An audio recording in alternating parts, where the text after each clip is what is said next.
खुलुमबाय बे समाव दङ बडलेण्ड इंखं टेलिभिजननि स्टुडिअ आं खोमथागोरा गयारि। खुलुमबाय बे समाव बडलेण्ड इंखं टेलिभिजननि स्टुडिअ आं मिथिका नार्जारि। दिनैनि गाहाय रादाबफोराव दङ। मिरु सरकारा डक्टर मनमोहन सिंहनि गोसोखां खाम्फा बानायनो हा बिनायखौ नेवसिगारदों। कक्राझाराव खुंदों 30थि inter district master athletic championship 2024। बिलासिपारायाव पुलिस एनकाउन्टार, सासे गोब्राब जखम। नार्सखौ लांखारनानै जरजुलुमै बिस जाहोना बुथारनो नाजादों। गान्जाजों लोगोसे 3 सुबुंखौ खादों। बारग' गाहाय मन्त्रि डक्टर मनमोहन सिंहखौ हादरारि मान होनानै जोबथा बिदाय होबाय। कलियाबराव फिन मोसानि गाग्लोबनाय। लामा जाब्रबथायाव 3 इन्टार्न डक्टरा जोखोम। दानिया फैदोनि आबुं रादाबाव।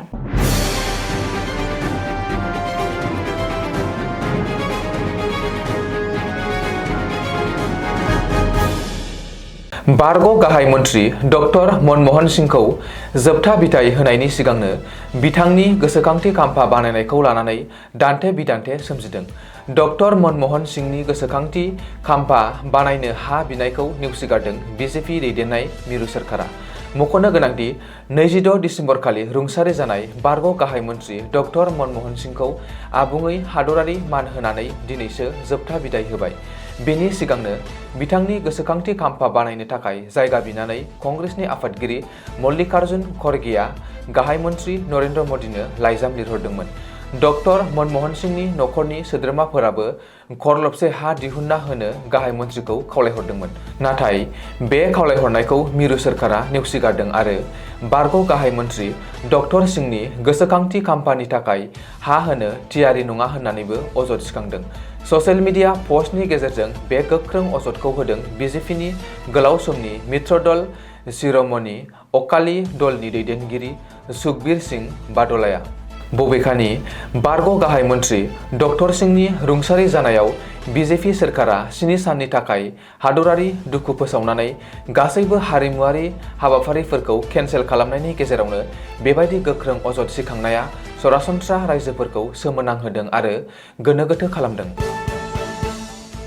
बडलेण्डनि राजधानी कक्राझार नोगोराव थानाय साई स्टेडियामाव खुंदों 30थि इन्टार डिस्ट्रिक्ट एथलेटिक चेम्पियनशिप 2024। शुक्रबारखालिनिफ्राय सानब्रैनि हाबाफारिजों कक्राझार साई स्टेडियामाव खुंनाय 30थि इन्टार डिस्ट्रिक्ट मास्टार्स एथलेटिक चेम्पियनशिपआव आसामनि मोन 32 डिस्ट्रिक्ट स्पर्ट्स एसोसिएशननिफ्राय गासै सा 1200 बादायारिफ्रा बाहागो लादों। केबिनेट मन्त्रि उरखावगोरा ब्रह्मआ शुक्रबारखालि बे बादायलायनाय हाबाफारिखौ बेखेवनानै होयो।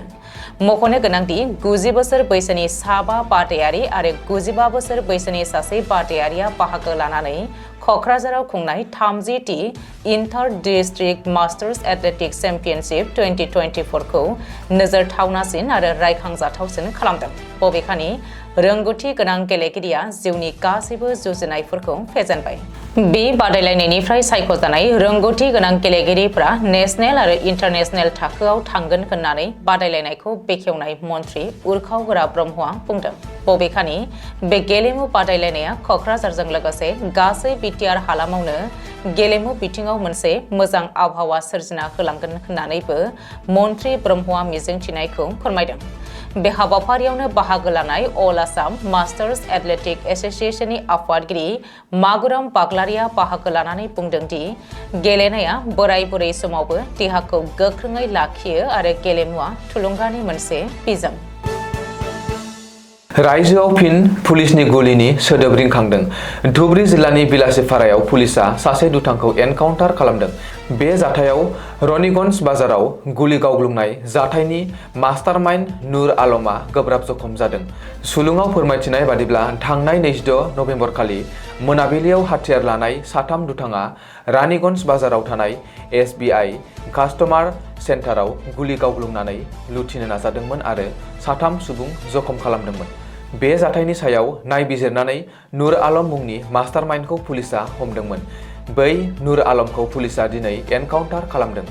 पुलिस सुलुङाव फोरमायथिनाय बादिब्ला गाग्लोबनायाव बाहायनाय आरो बे समाव दोनखुमाना दोननाय हाथियारफोरखौ दिन्थिनो आरो बोखांनो थाखाय थांनाय हराव पुलिसआ नुर आलमखौ लानानै बिलासिपारानि भाईखान्दारा 2 नं खोन्दो गामियाव थांदोंमोन।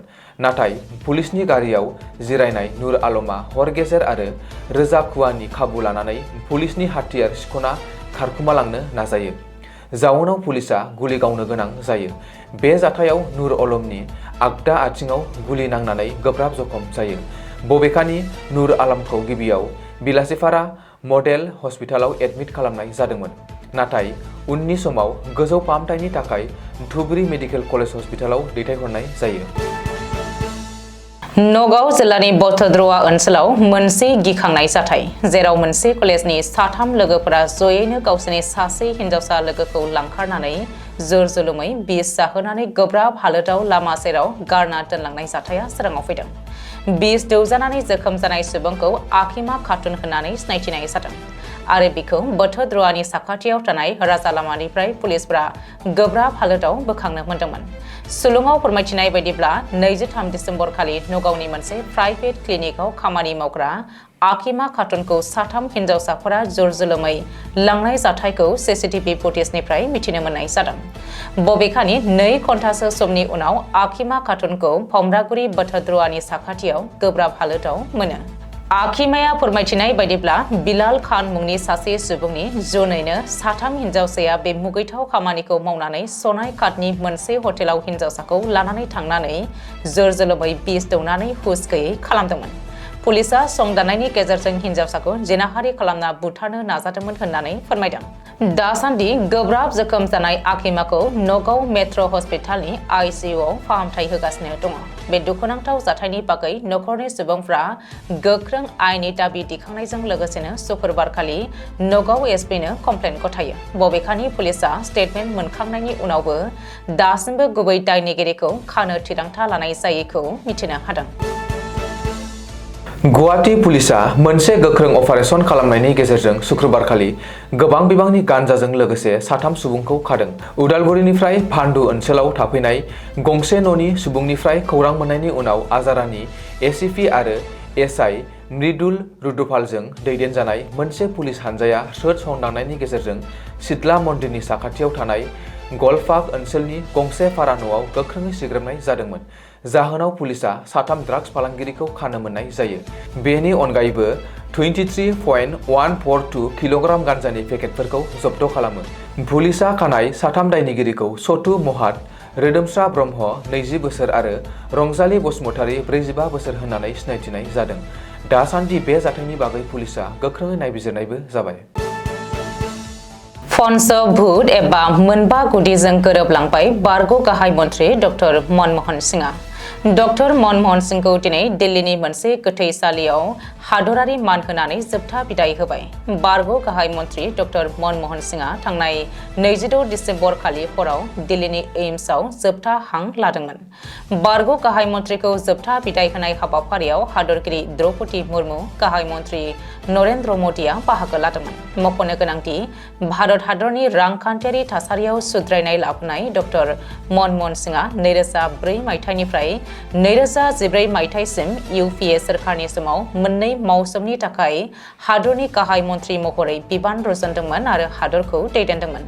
रिपर्ट बायदिब्ला दिनै बारग' गाहाय मन्थ्रि डक्टर मनमोहन सिंहखौ जोबथा बिदाय होनाय हाबाफारियाव हादरगिरि द्रौपदी मुर्मु, गाहाय मन्थ्रि नरेन्द्र मदि, भुटाननि गाहाय मन्थ्रि त्शेरिं टोब्गे, नखर मन्थ्रि अमित शाह, कंग्रेसनि आफादगिरि मल्लिकार्जुन खारगे, सोनिया गान्धी, राहुल गान्धी आरो गोबांसा राजखान्थिगिरि गेदेमाफोरा बाहागो लादोंमोन। मासे रयेल बेंगल मोसाखौ दासान्दि उदाङै बेरायग्लांनायखौ केमेरायाव नुनो मोननायनि जाहोनाव कलियाबर ओनसोलनि थागिबि सुबुंफोरा गोबाङैनो गिखांनायखौ नुनो मोननाय जादों। बेनि सिगाङावबो शुक्रबार बेलासि समाव सिलाकाटनि रबरबारि ओनसोलाव जायगानि सुबुंफोरा कामाख्यानि हाजो सेरावनो बेरायग्लांनायखौ नुदोंमोन। बेनि अनगायैबो मासे बोरमाखौ सिखार खालामनो नाजानाय लामा सेराव खामानि मावनाय सासे मावसुमाया मबाइल फनाव भिडिअ खालामनायबो जादों। बे जाथायनि उनाव सिलाकाटनि रबर बाजार आरो कलियाबराव थानाय साहा बागाननि सुबुंफोरा रैखाथिनि थाखाय गोबाङै जिंगा सिखांदों। बबेखानि मोसाया काजिरङा हायुङारि पार्कनिफ्राय खारखुमानानै 21 दिसेम्बर खालि कलियाबर फारसेथिंजाय उदाङै बेरायग्लांफैदोंमोन होननानै मिथिमोननाय जादों। गलाघाट जिल्लायाव थानाय नुमलीगड़नि खामारगाव ओनसोलाव शुक्रबार मोनानि समाव हरखाबै मोनसे लामा जाब्रबथाय जादों, जेराव जरहाट मेडिकेल कलेज आरो हस्पिटालनि साथाम इन्टार्न डक्टरफोरा जोखोम जानाय जाथाया सोराङाव फैदों। मख'नो गोनांदि गारिखौ जौफेनानै गोबां गोख्रैथिजों सालायनायनि जाहोनावनो गंसे ट्राकजों सौग्रावदोंमोन होननानै मिथिनो मोन्दों। बेनि बागै पुलिसआ गारियाव नायबिजिरनायनि गेजेरजों गोबां जौनि खालि बथल मोननाय जादों होननानै सुलुङाव फोरमायदों।